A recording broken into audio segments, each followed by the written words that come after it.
Damai sejahtera dari Allah yang melampaui segala akal akan memelihara hati dan pikiranmu di dalam Kristus Yesus Tuhan kita. Amin. Shalom.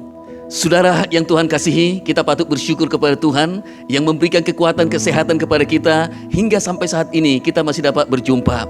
Adapun kebenaran firman Tuhan yang hendak kita dengar pada hari ini berbicara tentang iman yang teguh menaklukkan ketidakmungkinan. Saudaraku yang kekasih, di dalam kisah yang dimuat di dalam Alkitab, baik itu perjanjian lama dan juga perjanjian baru, terlalu banyak saudaraku keajaiban-keajaiban yang terjadi.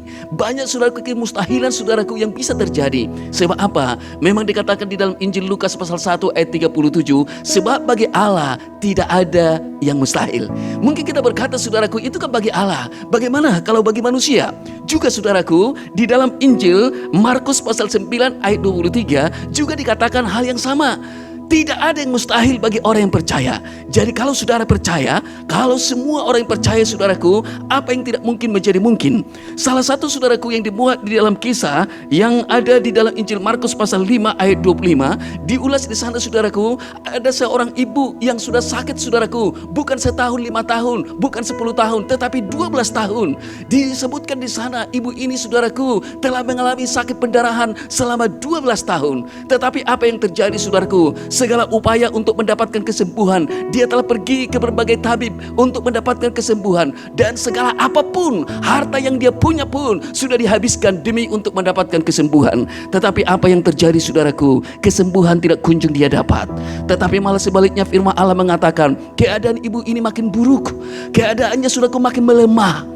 Tetapi ketika dia mendengar berita-berita tentang Yesus yang disampaikan seseorang kepada dia, bahwa di dalam Yesus ada kesembuhan, di dalam Yesus ada jawaban atas segala kebutuhan, apapun yang kita butuhkan, Yesus sanggup untuk memenuhinya. Ketika itu saudaraku, lahirlah iman ibu ini.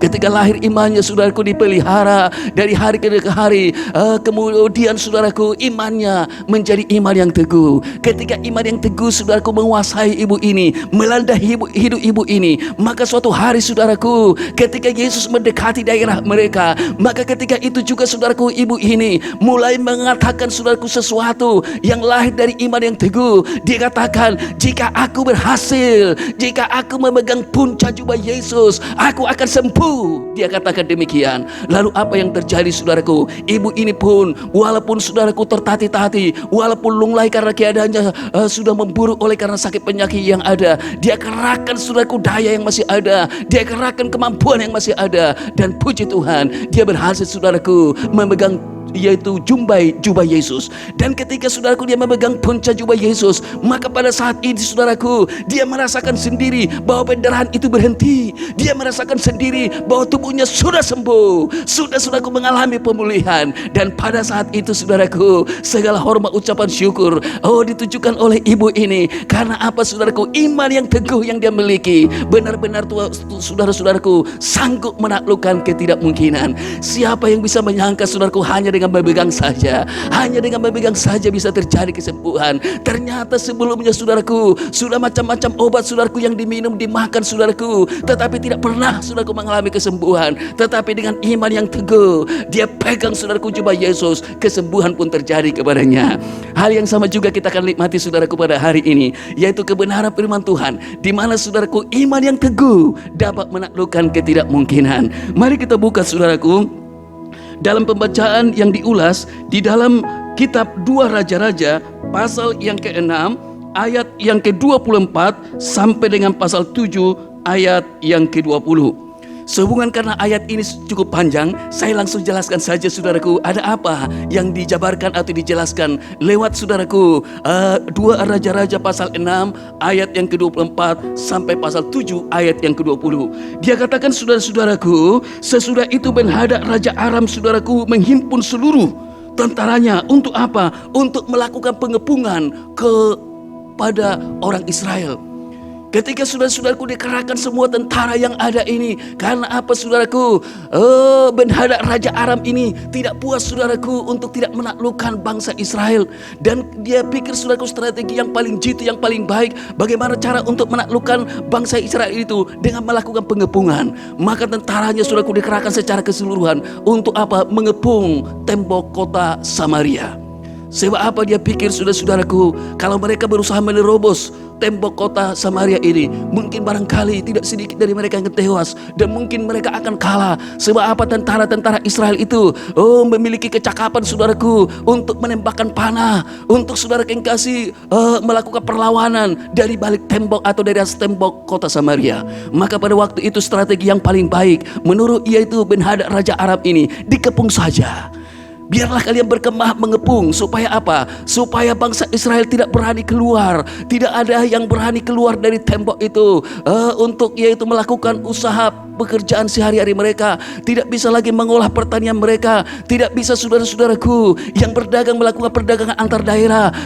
Yang saudaraku yang kasih, nelayan yang hendak menangkap ikan juga tidak bisa lagi melaksanakan tugasnya. Itu pikiran daripada Ben-Hadad Raja Aram ini. Dan betul, saudaraku, setelah terjadi pengepungan yang terjadi, setelah terjadi pengepungan itu, lalu yang terjadi yang kita lihat, saudaraku, bahwa stok pangan, bahan pokok yang disediakan oleh bangsa Israel sudah menipis dan sudah langka. Sehingga, saudaraku, karena bahan pokok pangan yang sudah semakin langka, yang sulit dijumpai, sudah semakin habis, maka firman Allah mengatakan, saudaraku, sebuah kepala keledai pun, yang kita tahu, saudaraku, apa yang bisa kita dapatkan, saudaraku, dari kepala keledai? Ya, kita tahu, saudaraku, daging yang ada di sana sangat sedikit. Kebanyakan, saudaraku, hanya yaitu rahang, tulang-tulang yang ada di sana dibalut oleh kulit. Tetapi itu pun dikatakan, saudaraku, karena tidak ada lagi bahan makanan yang bisa dibeli yang lebih baik daripada itu, maka dikatakan harga sebuah kepala keledai pun berharga 80 sikal. 80 sikal perak, saudara-saudaraku. Dan karena di kemudian hari juga, karena tidak ada lagi bahan pokok yang bisa diolah menjadi makanan, sampai suatu hari dikatakan, saudaraku, yaitu tai burung merpati pun laku dijual, saudaraku, seperangkap cup, atau boleh katakan satu cup itu sama dengan 2 liter. Berarti, saudaraku, seperangkap cup itu sama dengan setengah liter. Itu dihargai dengan 5 sikal perak. Saudaraku, betapa ngerinya kejadian di sana. Maka dikatakan oleh firman Allah, ketika raja, saudara-saudaraku, pada pagi menjelang siang, ada, saudaraku, berjalan-jalan di atas tembok Samaria. Maka ketika itu dikatakan ada seorang ibu yang mendatangi raja. Lalu dia berseru, dia katakan, "Ya Tuanku Raja, tolonglah aku." Dan ketika raja, saudaraku, ada di tembok, ketika itu raja juga berkata kepadanya, Jikalau bukan Tuhan yang menolong engkau, dengan cara apa aku dapat menolong engkau? Dengan pengirikan kah? Dengan pemerasan anggur kah? Sebab apa, saudaraku? Raja berpikir, ibu ini, saudaraku, minta tolong. Dia pikir, saudaraku, supaya raja memberi, yaitu, saudaraku yang kasih bahan pokok pangan kepada dia, memberikan sembako kepada dia. Lalu raja kemudian, saudaraku, bertanya kepada ibu ini, ada apa?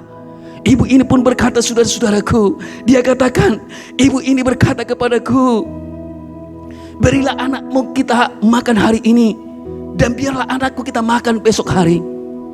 Maka pada hari itu juga anakku kami rebus untuk kami makan bersama. Tetapi pada hari berikutnya, ketika giliran ibu ini, kita minta supaya anaknya diberikan untuk dimasak, dimakan, tetapi malah ibu ini menyembunyikan anaknya. Ketika raja, saudara yang kasih, mendengar aduan daripada ibu ini, raja pun, saudara yang kasih, mengoyakkan pakaiannya. Dia koyakkan pakaiannya. Karena apa, saudaraku? Dia sangat sedih dengan apa yang diadukan oleh ibu ini. Raja, saudaraku, paham betapa tidak ada lagi bahan makanan yang layak untuk dimakan, sampai ibu-ibu ini, saudaraku, tega, saudaraku, merebus memakan anaknya masing-masing. Maka ketika itulah, saudaraku, raja bersumpah. Dia berkata, saudaraku, beginilah kiranya Allah menghukum aku, bahkan lebih besar daripada itu, jika hari ini kepala Elisa bin Safat masih tinggal di dalam tubuhnya. Saudaraku, Yoram raja Israel ini, saudaraku, mengikhtiarkan kematian daripada Nabi Elisa. Sama persis saudaraku seperti apa yang pernah dikatakan oleh ibunya yang bernama Isabel. Ibunya Isabel juga saudaraku ketika dia murka kepada Nabi Elia, dia pernah berkata saudaraku, beginilah Allah kiranya menghukum aku jika pada hari ini yaitu kepala Elisa masih tinggal di dalam tubuhnya. Dia saudaraku yang kasih bermaksud untuk membunuh Nabi Elia. Hati-hati saudara-saudaraku, siapapun dari antara kita sadar atau tidak sadar, sumpah serapah yang pernah kita katakan, oh kalau itu mungkin terdengar kepada anak-anak kita, suatu hari anak-anak kita saudaraku bisa mencontoh dan melakukan hal yang sama. Mari saudara-saudaraku kekasih, kita lebih hati-hati saudaraku terhadap setiap perkataan yang kita katakan. Supaya apa saudara yang kasih? Hendaknya kata-kata itu saudaraku, jangan kata-kata yang menginginkan saudaraku kehancuran seseorang, yang ingin saudaraku mengharapkan kematian seseorang. Tetapi biarlah perkataan kita saudaraku, kata-kata yang menguatkan, kata-kata yang membangun, kata-kata yang memberkati. Saudaraku, Yoram Raja Israel ini saudaraku murka. Dia marah saudara-saudaraku. Dia mempersalahkan saudaraku Elisa, seolah-olah saudaraku Elisa yang mengakibatkan semua kejadian ini. Dia tidak sadar saudaraku bahwa murka atau kejadian yang menimpa mereka itu adalah ganjaran yang datang dari Tuhan. Karena apa saudara-saudaraku? Karena Tuhan memang telah menetapkan saudaraku, yaitu aturan-aturan yang hendak saudaraku dipegang dan sudah dilakukan oleh bangsa Israel. Karena apa? Dari sekian banyak bangsa di dunia ini, Tuhan telah mengkhususkan, Tuhan telah memilih bangsa Israel ini menjadi umat pilihannya. Sejak saudara-saudara yang kasih Abraham memanggil Tuhan sebagai Allahnya, demikian juga saudaraku Ishak memanggil Tuhan sebagai Allahnya, demikian juga Yakub. Oh, Tuhan telah mengikat perjanjian saudaraku dengan bangsa Israel, bahwa bangsa Israel ini adalah umat pilihannya yang selalu saudaraku Tuhan akan jaga, Tuhan akan berkati. Dengan catatan saudaraku, kalau bangsa Israel saudaraku dengar-dengar dengan baik-baik kepada suara Tuhan, selalu dengan setia saudaraku menjalankan apa yang dia perintahkan kepada bangsa Israel. Tetapi pada suatu hari memang dapat kita akui, sejak saudaraku Raja Salomo mati, kerajaan Israel itu terpecah terbagi dua bagian. Satu saudaraku kerajaan yang berada di daerah utara, satu di selatan. 10 suku saudara-saudara yang kasih memberontak kepada putra Salomo yang bernama Rehabiam. Ketika Rehabiam saudaraku menggantikan ayahnya menjadi raja, maka hanya 2 suku saudaraku yang mengikuti Raja Rehabiam ini, suku Yehuda sama suku Benyamin. Yang lainnya itu saudaraku memberontak, 10 suku lainnya memberontak, mengangkat saudaraku raja mereka, yaitu yang bernama Yerobeam bin Nebat.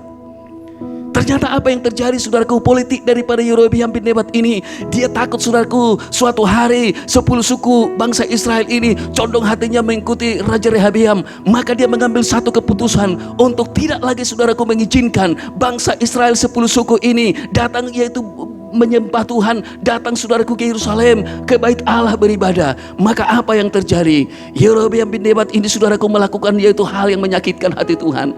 Oh, dia melakukan saudaraku hal yang sangat saudaraku, yaitu memilukan hati Tuhan. Di mana saudaraku Yerobeam bin Nebat ini saudaraku demi kepentingan politiknya, maka dia saudaraku yang kasih membangun saudaraku yang kasih mesbah penyembahan di atas bukit-bukit yang ada di Samaria. Mulailah saudaraku yang tadinya bangsa Israel menyembah kepada Allah pencipta langit dan bumi, kepada Allah yang disembah oleh Abraham, kepada Allah yang disembah oleh Ishak, kepada Allah yang disembah oleh Yakub. Oh, sekarang tidak lagi saudaraku menyembah ke sana. Karena apa saudaraku? Oh, Yerobeam bin Nebat ini saudaraku telah melakukan perzinahan rohani. Dia tidak menyembah kepada Allah pencipta langit dan bumi, tetapi lebih saudaraku mencondongkan bangsa Israel itu menyembah kepada Allah Baal.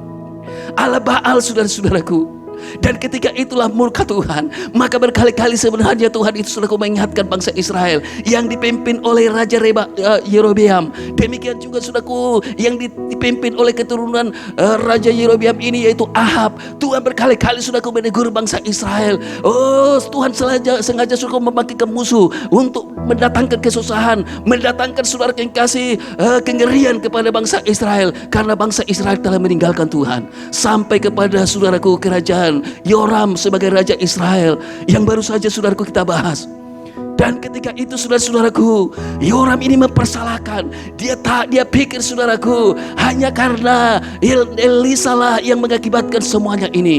Sebab apa saudaraku? Memang suatu hari pernah ada kejadian, yaitu bagaimana saudaraku iman yang teguh yang dapat menaklukkan ketidakmungkinan yang dimiliki oleh Nabi Elisa ini. Ketika apa saudara-saudaraku? Ketika itu Ben-Hadad Raja Aram pernah saudaraku putus asa dengan strategi yang diterapkan. Bagaimana dapat saudaraku menaklukkan orang Israel. Maka saudaraku, raja saudaraku memberi petunjuk, beginilah cara kamu menyerang yaitu bangsa Israel itu. Engkau pergi ke tempat ini. Dan ketika saudaraku tentara pergi ke sana, Nabi Elisa ini saudaraku menyampaikan berita ini. Dia suruh orang supaya disampaikan kepada raja, agar raja mengingatkan kepada pasukannya, jangan sampai pergi ke sana sebab penghadangan dari tentara Aram sedang dilakukan di sana.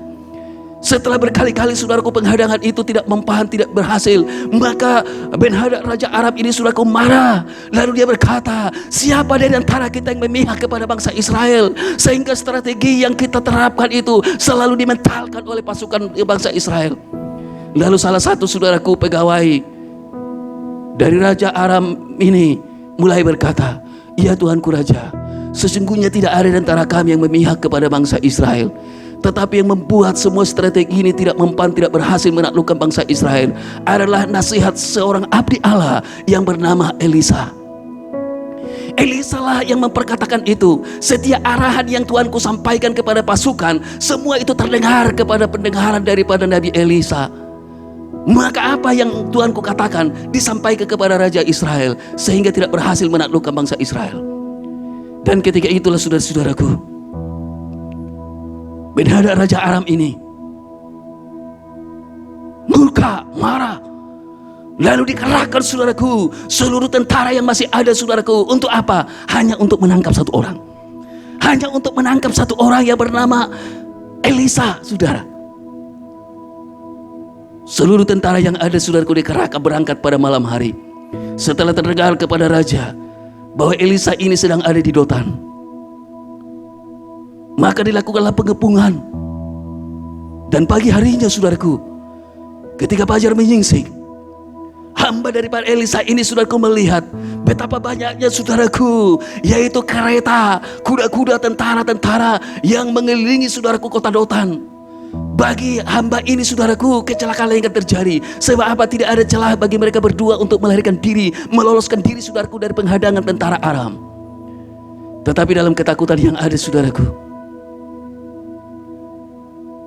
Elisa berkata kepada hambanya, jangan takut, sebab yang menyertai kita lebih besar daripada mereka.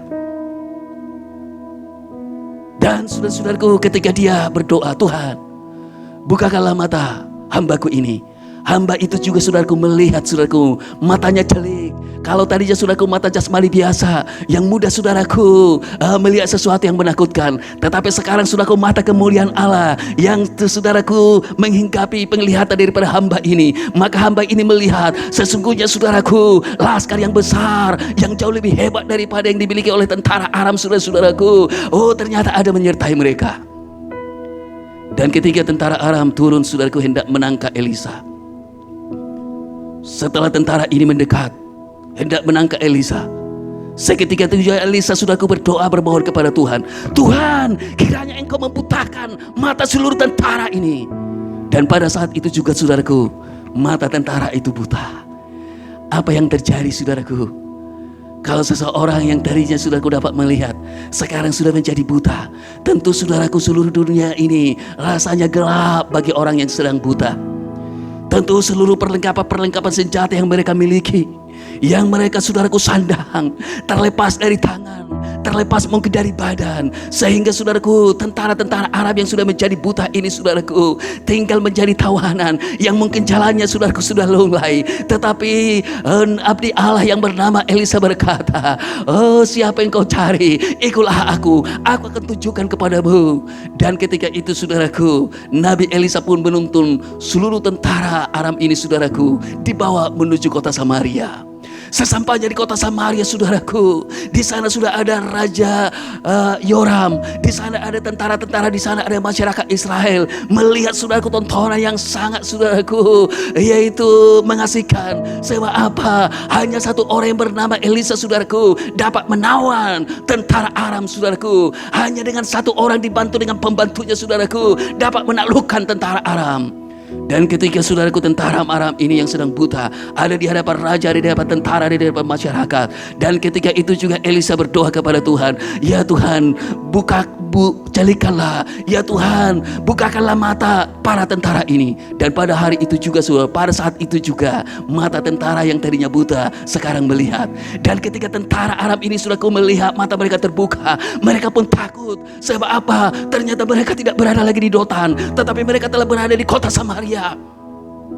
Dalam ketakutan itu, saudaraku, Yoram sebagai raja Israel pun berkata waktu itu, kubunuhkah mereka ini, Bapa?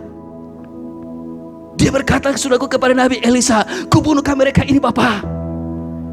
Tetapi saudara-saudaraku, abdi Allah, ya walaupun, saudaraku, sibuk untuk melayani, menyampaikan firman Allah, ternyata, saudaraku, Nabi Elisa ini sebagai abdi Allah tahu juga, saudaraku, tentang hukum perang. Sebab apa? Dia berkata, saudaraku, biasakah engkau, yaitu membunuh orang yang kau tawan dengan pedang dan juga dengan panah? Biasanya menurut hukum perang, saudaraku, orang yang sudah ditawan itu paling dipenjarakan. Iya. Biasakah engkau?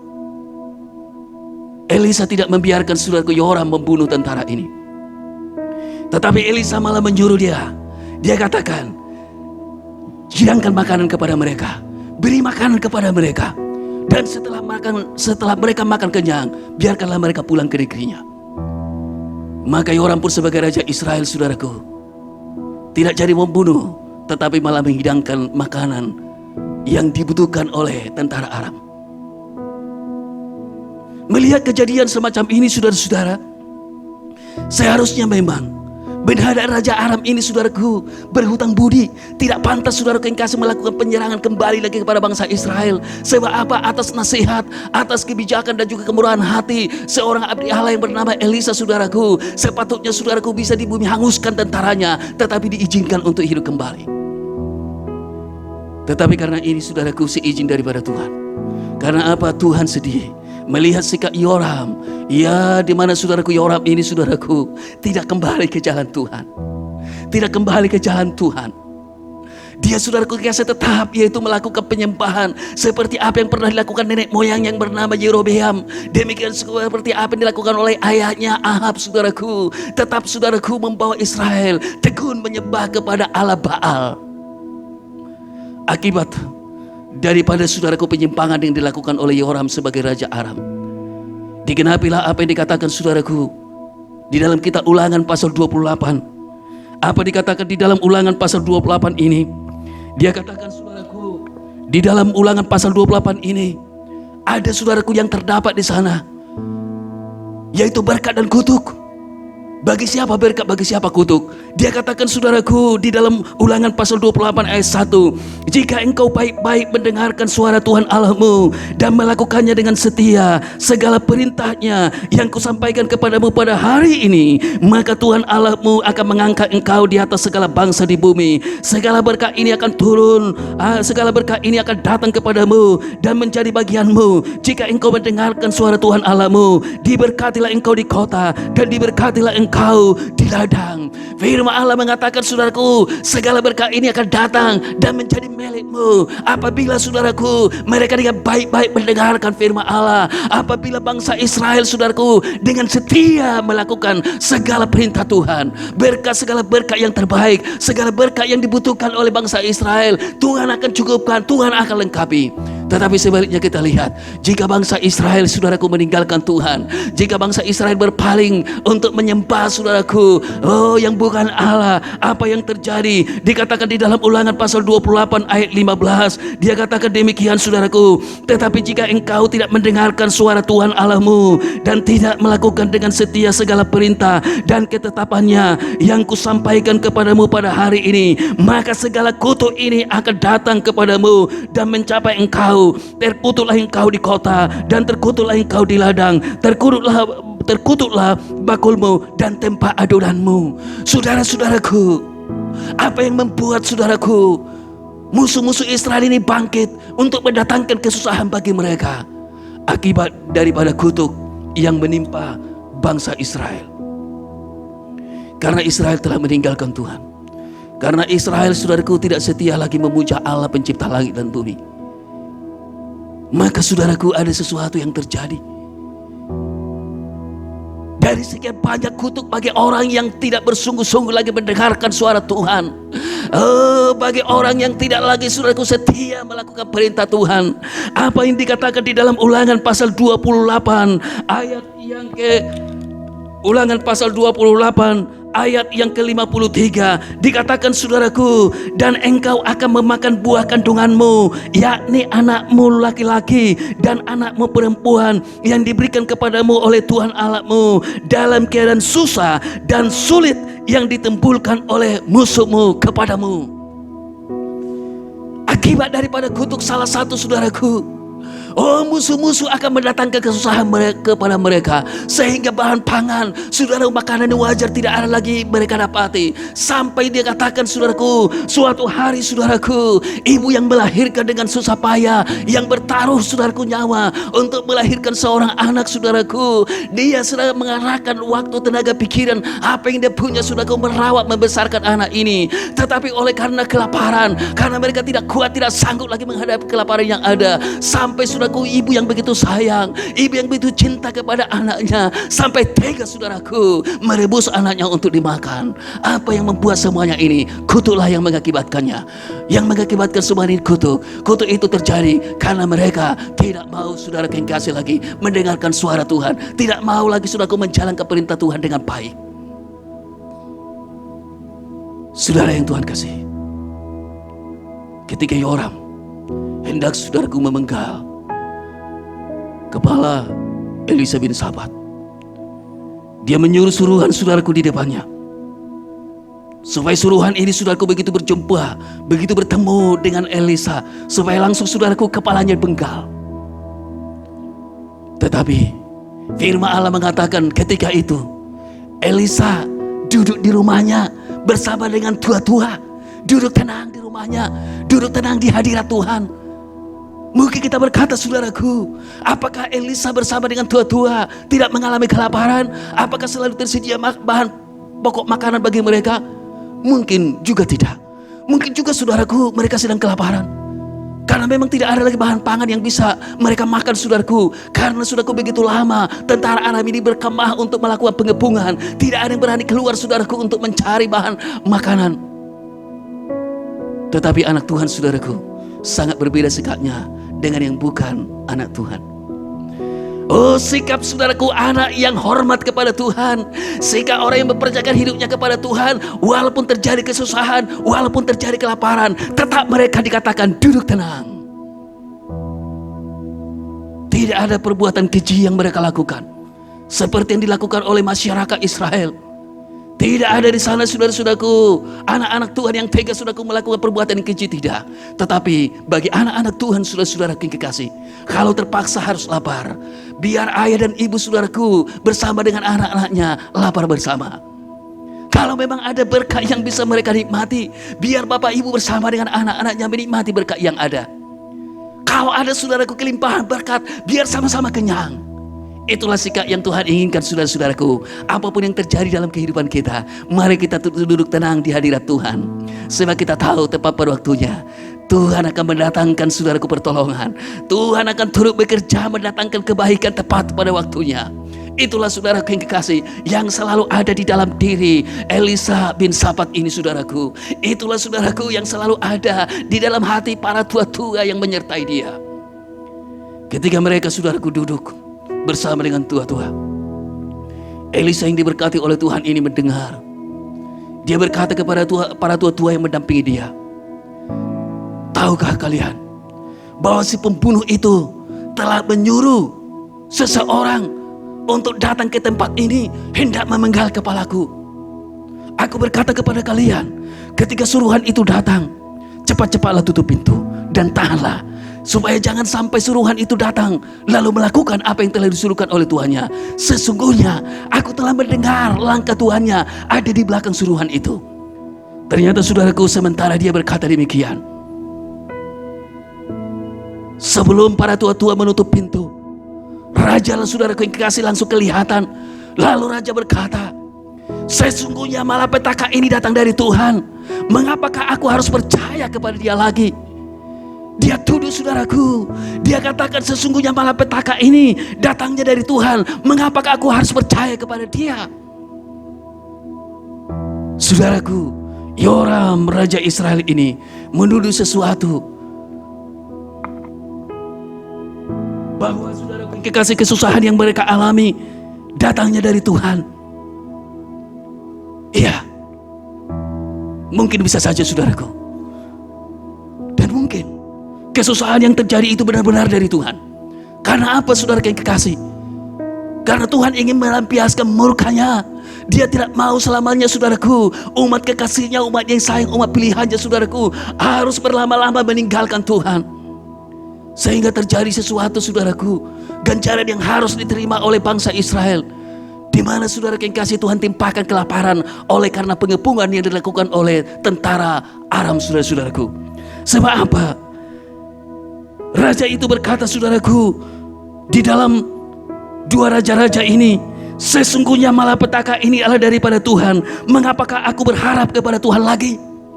Dia menuduh Tuhan, saudaraku, bahwa sumber segala malapetaka ini berasal dari Tuhan. Iya, mungkin saja dari Tuhan.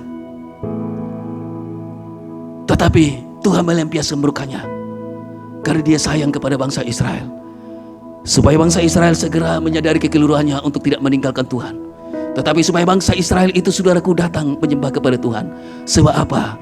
Dikatakan di dalam Ibrani pasal 12. Mari kita lihat, saudaraku, dalam kitab Ibrani pasal yang ke-12, bagaimana sikap seorang ayah, saudaraku, ketika mendapati anaknya mungkin melakukan kesalahan. Apakah didiamkan atau bagaimana? Mari kita buka di dalam Ibrani pasal yang ke-12 ayat yang ke-5.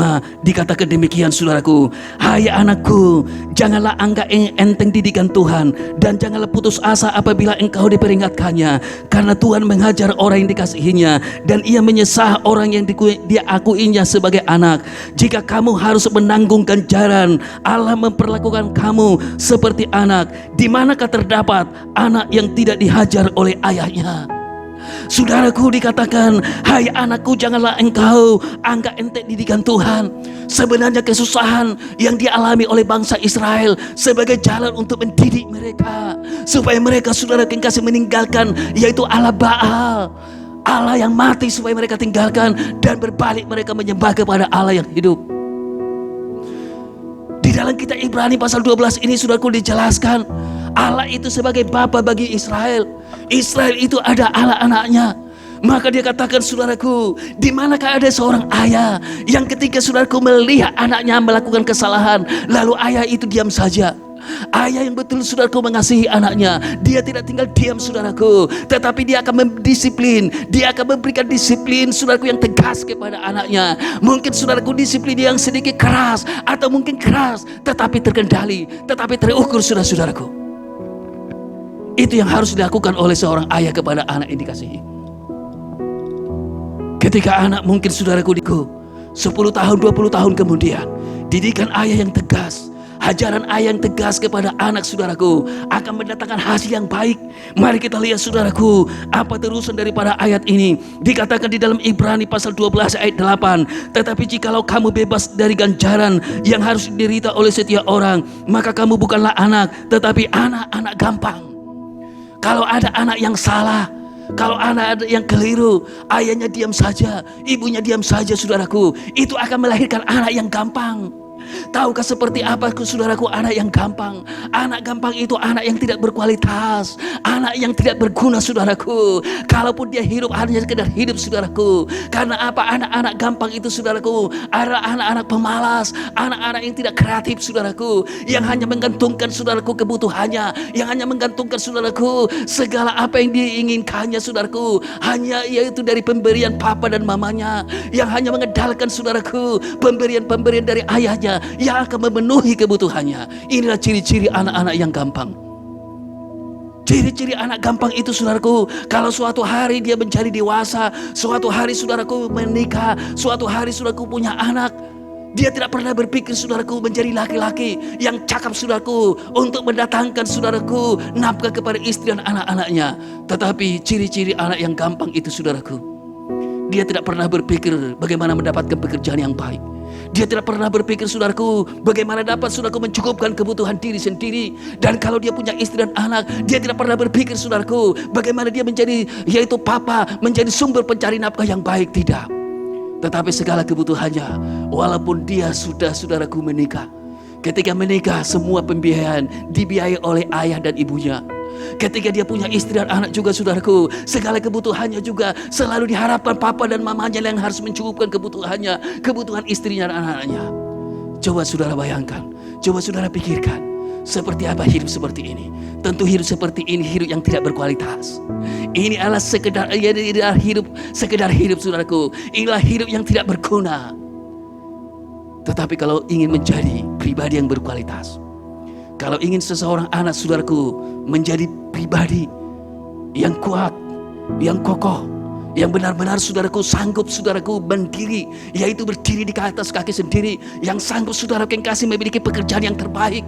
Ketika dia, saudaraku, suatu hari menikah, dari usaha pekerjaan yang dia miliki, saudaraku, sanggup, saudaraku, untuk membiayai semuanya. Demikian juga, saudaraku, ketika dia punya anak dan juga istri, saudaraku, dia sanggup, saudaraku, memenuhi kebutuhan istri dan anak-anaknya. Anak seperti ini hanya bisa dihasilkan kalau anak, saudaraku, mau dengar-dengaran kepada didikan ayahnya. Sekalipun ayahnya, saudaraku, secara tegas, secara keras, tetapi mau ditempa, mau dibentuk. Anak-anak seperti inilah, saudaraku, anak-anak yang berkualitas. Kita lihat lagi di dalam Ibrani pasal 12 ayat yang ke-9 itu. Selanjutnya dari ayah kita yang sebenarnya kita beroleh ganjaran dan mereka kita hormati. Kalau demikian, bukankah kita harus lebih taat kepada Bapa segala roh supaya kita boleh hidup? Sebab mereka mendidik kita dalam waktu yang pendek sesuai dengan apa yang mereka anggap baik. Tetapi dia menghajar kita untuk kebaikan kita, supaya kita beroleh bagian dalam kekudusannya. Memang tiap-tiap ganjaran pada waktu ia diberikan tidak mendatangkan sukacita, tetapi duka cita. Tetapi kemudian ia menghasilkan buah kebenaran dan memberikan damai sejahtera mereka yang dilatih olehnya. Yang dilatih olehnya. Iya. Saudaraku, saya ingin menyampaikan kepada saudara, kalau engkau sebagai seorang anak, dengarkan nasihat ayah dan ibumu. Sekalipun keras didikan itu, sekalipun keras, saudara yang kekasih, mungkin disiplin yang dikenakan, atau disiplin, saudara yang kekasih, yang kau harus tanggung, saudaraku, lakukan dengan baik. Sebab apa, saudara-saudara yang kekasih? Itu pertanda ayahmu mencintai engkau. Itu pertanda, saudaraku, ayahmu mengharapkan keberhasilanmu. Ayahmu mengharapkan hidupmu di masa depan, hidupmu di masa yang akan datang, saudaraku, mengalami kedamaian. Bukankah, saudara yang kasih, hidupmu mengalami kedamaian ketika engkau sudah tahan uji, ketika engkau menjadi pribadi yang berkualitas, yang sanggup ditempatkan dimanapun engkau berada. Di sana rezeki, di sana, saudaraku, berkat-berkat selalu ada bagimu. Tujuan Tuhan, saudara yang kasih, mengizinkan Ben-Hadad Raja Aram, saudaraku, melakukan penyerahan. Bisa kita katakan, saudaraku, menjadi kepanjangan tangan Tuhan untuk mendatangkan penghukuman kepada bangsa Israel. Tanpa disadari, saudaraku, serangan itu adalah kepanjangan tangan Tuhan. Kalau tidak demikian, saudaraku, bangsa Israel akan selamanya meninggalkan Tuhan. Ketika Raja Aram, ketika, saudaraku, Yoram Raja Israel menyampaikan isi hatinya yang mengatakan, sesungguhnya malapetaka ini datang dari Tuhan, mengapa aku harus berharap kepada Dia? Ketika itu juga, saudara yang kekasih, Elisa dengan suara lantang berkata, dengarkanlah kebenaran firman Allah. Dengarkan kebenaran firman Allah. Beginilah firman Allah, besok kira-kira waktu seperti ini, sesukat tepung yang terbaik akan berharga sesikal. Dua sukat jelai yang terbaik akan berharga sesikal. Ketika Yoram Raja Israel, saudaraku, mendengar kata-kata itu, surutlah amarahnya. Surutlah amarahnya. Sebab apa? Dia tahu Elisa ini bukan sembarang orang, saudaraku. Tetapi Elisa itu adalah memiliki iman yang teguh. Iman yang dapat menaklukkan ketidakmungkinan.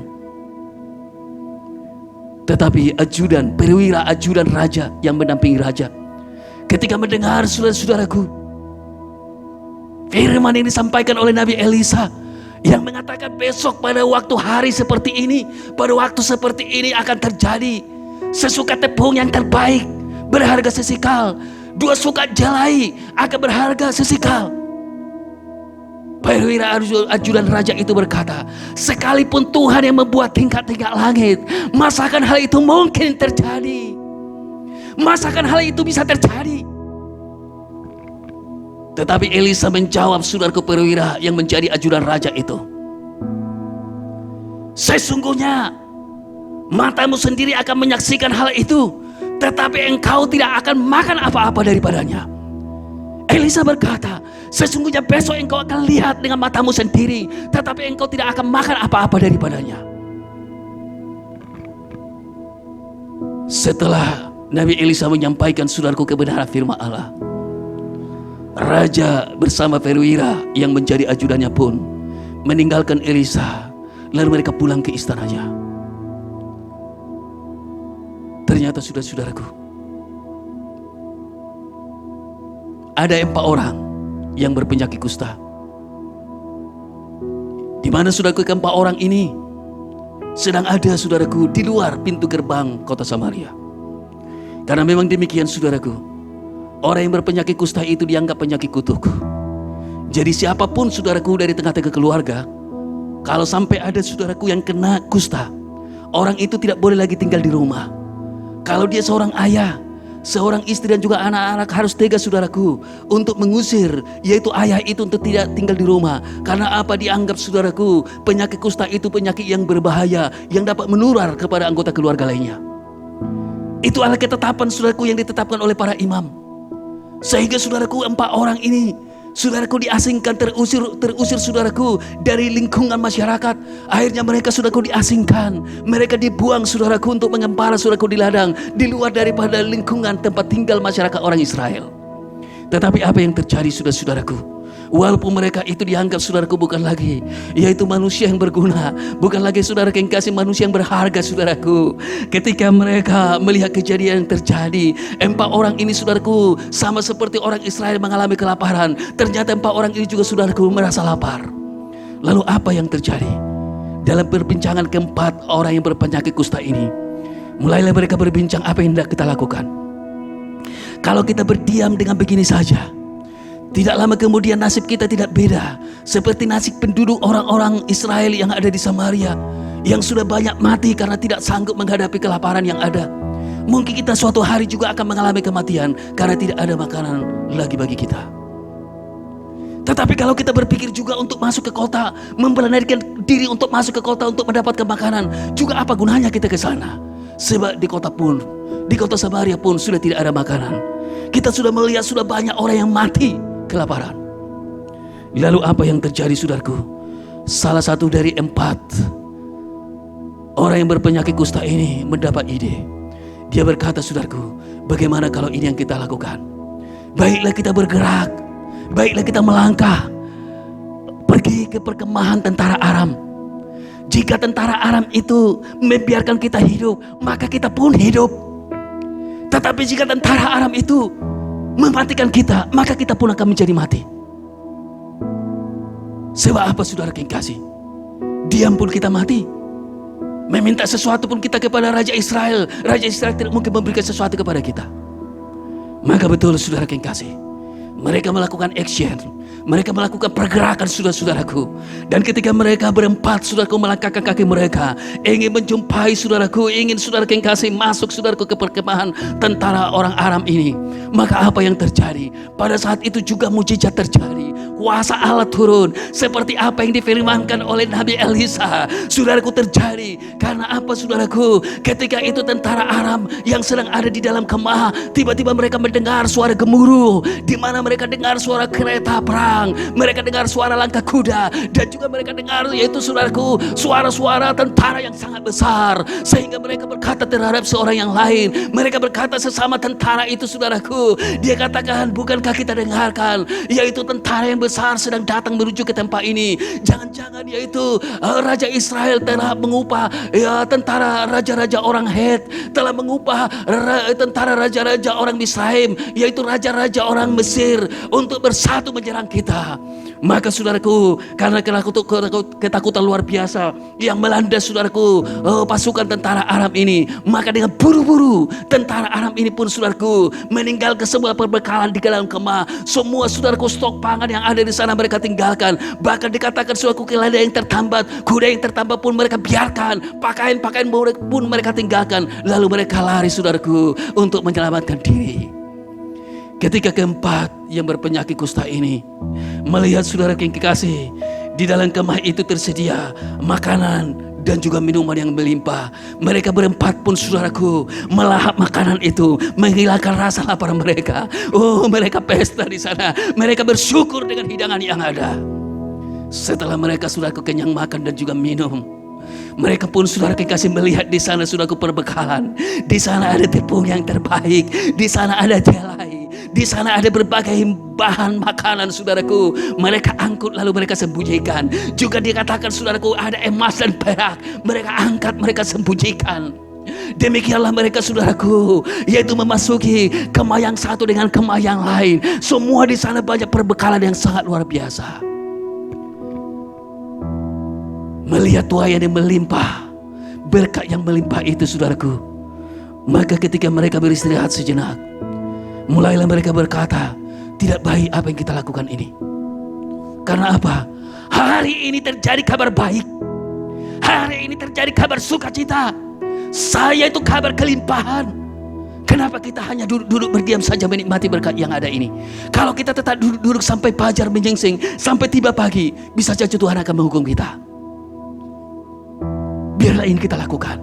Baiklah kita segera menceritakan semuanya ini kepada penjaga pintu yang ada di gerbang kota Samaria. Biarlah kita menceritakan semuanya ini, karena kita tahu saudara-saudara kita yang ada di Samaria juga sudah kelaparan. Sudah banyak yang mati karena tidak sanggup menghadapi kelaparan yang ada.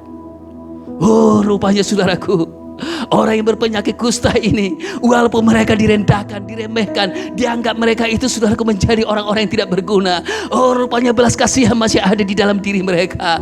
Cinta akan kasih Tuhan masih ada di dalam mereka, di dalam diri mereka. Sehingga apa yang terjadi, mereka menyerukan, saudaraku, kepada penjaga pintu gerbang kota Samaria.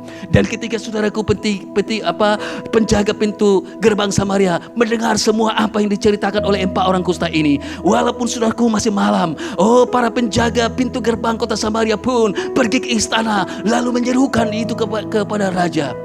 Raja, sekalipun waktu itu masih malam, bangun juga dari tempat tidurnya. Lalu, saudara yang kasih, dia coba, saudaraku, menerangkan kepada orang-orang yang ada di hadapannya. Dia berkata, oh, itu adalah strategi, itu adalah taktik yang dilakukan oleh tentara Aram. Karena dia tahu kita ini sudah kelaparan, dia tahu tidak ada lagi stok bahan pangan bagi kita. Maka mereka berpikir, jikalau kita mundur dari perkemahan ini, menyembunyikan diri, supaya bangsa Israel itu keluar untuk masuk ke perkemahan kita. Dan pada hari itu juga kita tangkap mereka hidup-hidup, kita tawan mereka. Itulah strategi yang akan dilakukan oleh tentara Aram kepada kita. Jadi hati-hati. Raja berkata hati-hati. Tetapi saudaraku, salah satu pegawai dari raja ini, saudaraku, mulai berpikir, bukankah di antara kita masih ada 5 ekor kuda? Yang nasi kuda ini juga tidak beda dengan binatang yang lain, akan mati juga. Bagaimana kalau kita berangkat ke 2 kereta ke sana? Kita berangkat ke prajurit untuk menyelidiki apakah benar itu terjadi. Dan ketika, saudaraku, salah satu pegawai menyampaikan usul ini, raja pun, saudara yang kasih, tidak keberatan. Lalu, saudara yang kasih, kuda yang menarik kereta itu juga, saudaraku, diberangkatkan. Dan betul, Ketika prajurit bangsa Israel yang pergi saudaraku menyelidiki keadaan itu, mereka lihat saudaraku tidak ada orang di sana, suara manusia pun tidak ada. Maka kembali saudara yang kasih melihat saudaraku bahwa perbekalan pangan begitu melimpah di sana. Oh, segala saudaraku perbekalan yang terbaik ada di sana. Maka dengan cepat saudaraku prajurit yang ingin membuktikan kejadian itu segera berbalik. Lalu saudaraku pergi ke istana dan memberitahu kepada raja bahwa apa yang diserukan oleh penjaga-penjaga gerbang itu benar. Maka pada saat itu saudaraku raja menyerukan saudaraku supaya bangsa Israel saudaraku yang merasa kelaparan atau bangsa yang ada saudaraku tertawan di kota Samaria ini keluar saudaraku ramai-ramai untuk apa? Mengambil bahan makanan yang ditinggalkan oleh pasukan Aram yang ada di kemah.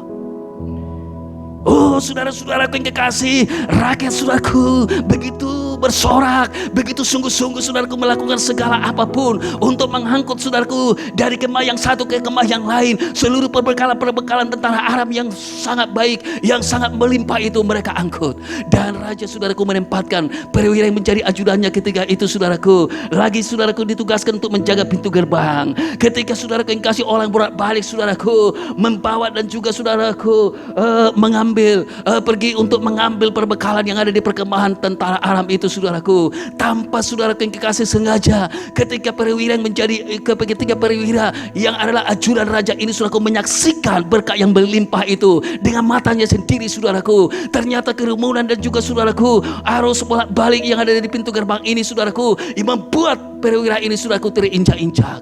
Oh, dan orang tidak peduli saudaraku kepada perwira ini lagi. Yang mereka pedulikan bagaimana sebanyak mungkin saudaraku mereka dapatkan berkat yang melimpah yang ada di perkemahan tentara Aram. Dan pada saat itu juga betul seperti apa yang disampaikan oleh Nabi Elisa sebagai abdi Allah itu. Dia katakan saudaraku, sesungguhnya dengan matamu sendiri engkau akan melihat berkat yang melimpah itu ada, tetapi sedikit pun dari berkat yang melimpah itu engkau tidak sempat memakannya sebab engkau akan mati. Dan betul saudara-saudara yang kekasih, perwira yang tidak percaya kepada firman Allah akan mati. Hati-hati saudara-saudaraku, jangan sampai ada di antara kita yang tidak percaya kepada firman Allah. Sebab firman Allah itu hidup saudaraku. Dia katakan firman Allah itu lebih tajam daripada pedang bermata dua manapun saudaraku. Firman Allah itu hidup. Jangan ada yang menolak kebenaran firman Allah.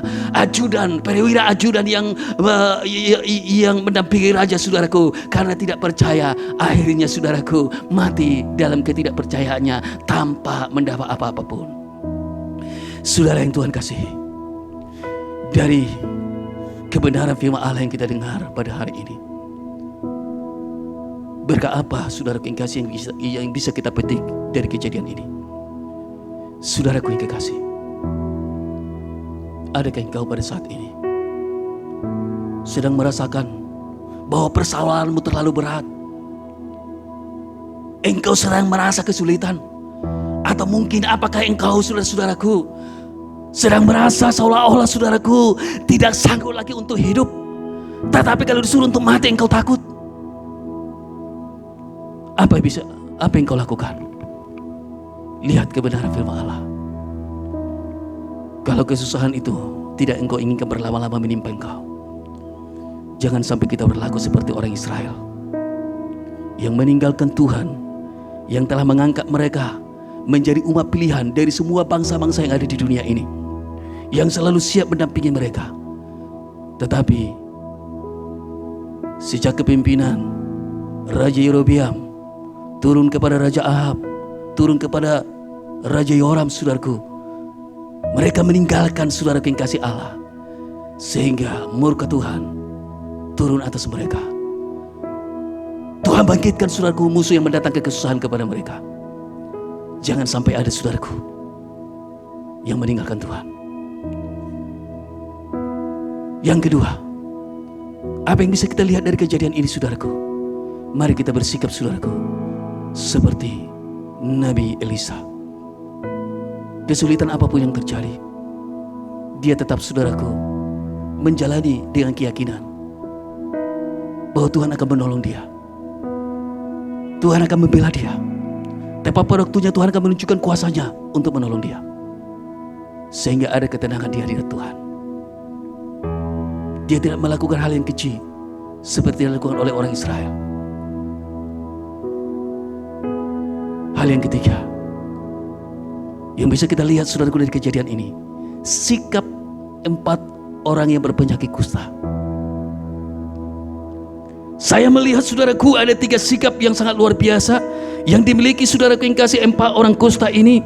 Sikap yang pertama dikatakan saudaraku bahwa orang yang penyakit kusta ini, walaupun mereka sudah dianggap saudaraku bukan manusia yang setara dengan orang-orang yang ada di Samaria, dianggap saudaraku mereka ini adalah orang-orang yang paling buruk, orang-orang yang tidak berguna. Karena apa? Oh, penyakit kusta saudaraku telah menghadapi tubuh mereka. Dianggap mereka ialah manusia-manusia terkutuk. Tetapi walaupun anggapan orang mereka ini manusia-manusia terkutuk, tetapi mereka itu saudara yang kasih masih tetap berpikiran normal, masih tetap berpikiran jernih saudara-saudaraku. Ketika kesulitan terjadi kepada mereka, hal yang pertama yang ada di dalam diri mereka, mereka cepat tanggap saudaraku akan kejadian. Dikatakan saudaraku, mereka cepat tanggap atas situasi yang terjadi. Dikatakan tidak baik kalau kita diam-diam saja dengan begini saja. Sebab apa? Makanan sudah tidak ada di hadapan kita. Kematian sebentar lagi akan menghinggapi kehidupan kita kalau kita diam-diam saja. Lalu apa saudara yang kekasih? Kita lihat kebaikan yang kedua saudara yang kasih. Mereka bertindak. Mereka bertindak saudara yang kasih. Bertindak untuk apa? Melakukan sesuatu. Sekalipun sesuatu itu saudaraku mengandung risiko. Karena apa? Tindakan yang mereka lakukan saudaraku adalah pergi menjumpai tentara Aram di perkemahannya. Ya, tetapi puji Tuhan, setiap orang yang berusaha akan terbuka jalan baginya. Di mana ada kemauan, di sana ada jalan. Ketika mereka bertindak saudaraku, dalam ketidakberdayaan mereka, dalam ketidakmampuan mereka, Tuhan membela. Sebelum mereka sampai di perkemahan saudara-saudara, Tuhan telah menghalau saudaraku tentara Aram. Tuhan telah mendatangkan ketakutan kepada tentara Aram, sehingga tentara Aram tidak bertahan lagi saudaraku di perkemahan mereka. Mereka lari meninggalkan perkemahan tersebut. Sikap yang ketiga yang sangat mulia yang dimiliki saudara yang kasih 4 yang berpenyakit kusta ini, mereka datang menjadi pembawa kabar baik. Ini yang penting saudara-saudaraku. Ini yang sangat penting yang harus saudaraku kita jaga di dalam kehidupan kita. Sebab apa saudara-saudaraku? Mereka tampil saudaraku menjadi pembawa kabar baik. Apa yang dikatakan saudaraku di dalam Roma pasal 10 ayat 15b. Sungguh alangkah baiknya kedatangan mereka yang membawa kabar baik. Oh, orang yang membawa kabar baik saudaraku tentunya sangat mulia, sangat indah di hadapan Tuhan. Sebab apa saudaraku? Mereka datang saudaraku yang dikasih membawa kabar baik, kabar yang menyegarkan. Mereka tidak egois saudaraku, hanya nikmat sendiri, hanya senang sendiri, tidak. Tetapi ketika mereka mendapat kelimpahan yang sangat luar biasa, kelimpahan yang ada saudaraku tidak hanya mereka nikmati sendiri, tetapi kelimpahan yang ada itu dibagikan saudaraku kepada orang-orang Israel, kepada orang-orang Israel yang saudaraku yang kasih sedang mengalami saudaraku kesusahan oleh karena kelaparan. Dan lewat mereka lah saudara-saudaraku, kelaparan itu dapat teratasi. Lewat mereka lah saudaraku kebenaran firman Allah yang dikumandangkan oleh Nabi Elisa saudaraku tergenapi. Sebab betul saudaraku, pada pagi hari esok harinya saudaraku, bahwa memang terjadi saudaraku, kalau masih ada yaitu jual beli di sana, harga tepung yang terbaik, benar-benar saudaraku, sesuka tepung yang terbaik, sesuka tepung yang terbaik, satu suka itu sama dengan saudaraku yang kasih 12 liter 12 liter saudaraku tepung yang terbaik, cukup dibayar dengan sesikal. Coba kita bayangkan tadi saudaraku, kotoran merpati saja pun, karena tidak ada lagi bahan makanan yang bisa diolah, orang masih mau saudaraku mengeluarkan uang 5 sikal hanya untuk mendapatkan setengah liter kotoran merpati. Tetapi sekarang saudaraku, setelah firman Allah saudaraku tergenapi, oh 12 liter tepung yang terbaik cukup dibayar dengan sesikal. Bagaimana tidak begitu hebat saudaraku kasih Tuhan? Bagaimana tidak begitu hebat saudaraku karya penyelamatan Tuhan? Oleh karena itu saudara-saudara yang kekasih dalam nama Tuhan, saya ingin menyampaikan kepada kita pada hari ini, kesusahan apapun yang sedang engkau alami pada saat ini, dengan situasi saudaraku yang melanda dunia, yang mungkin saudaraku yang kekasih, sudah berminggu-minggu kita saudaraku tinggal di rumah, dan mungkin kita tinggal berpandang-pandangan karena tidak tahu harus melakukan apa. Dengan saudaraku beberapa perusahaan saudaraku ditutup, Dengan beberapa mall saudaraku tidak bisa lagi dibuka. Mungkin usaha dagang di pasar pun saudaraku sudah ditutup. Para pedagang tidak bisa lagi berdagang. Selain daripada tinggal berdiam di rumah, mungkin kebutuhanmu pun sudah semakin menipis, bahkan sudah hampir habis. Dalam situasi seperti ini, saya mau katakan kepada saudara, jangan berlama-lama untuk tinggal diam. Dan juga jangan berpikir saudaraku, berharap atas bantuan orang lain, atau mungkin bantuan pemerintah. Kalaupun pemerintah memberi bantuan, tentu bantuan yang terbatas. Kalaupun orang lain saudara kekasih yang mungkin pamili atau siapapun kenalan-kenalan kita yang hendak saudara kekasih memberi bantuan, juga mungkin bantuan yang terbatas. Tetapi kalau engkau berani action, berani bertindak seperti 4 orang yang berpenyakit kusta ini saudaraku, lakukan apa yang bisa engkau lakukan.